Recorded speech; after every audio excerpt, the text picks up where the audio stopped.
Dans la quasi-totalité des marchés de Brazzaville, il est difficile d'acheter du pain sans acheter au moins un microbe pathogène. L'un des premiers aliments les plus consommés quotidiennement, le pain est malheureusement exposé à la poussière, aux mouches et à beaucoup d'autres saletés. Comme ça, c'est pas trop bon. Beaucoup de risques parce que le pain est sur l'exposition des mouches premièrement d'abord. Je conteste ces manières-là.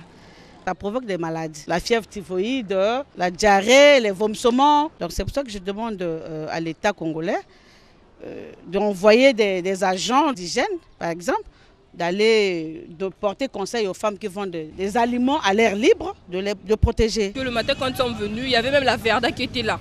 Et du coup, avec ce vent-là, avec ces mouches qui arrivent sur les pains, je crois que ce n'est pas bon pour la santé en fait.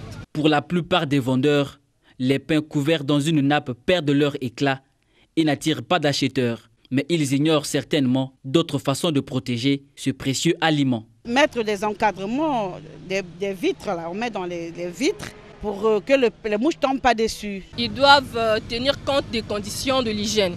Quand ils viennent, ils doivent toujours avoir des nappes pour couvrir les pains parce que comme ça, les exposer, ce n'est pas bien pour la santé de la population en fait. À ceux qui achètent, quand ils viennent, tu remarques que le pain n'est pas couvert, eh bien tu n'es pas obligé d'acheter, c'est mieux que tu achètes ailleurs parce que comme ça, tu peux te créer une maladie à cause d'un pain de 100 francs, de 150 et cela n'est pas avantageux.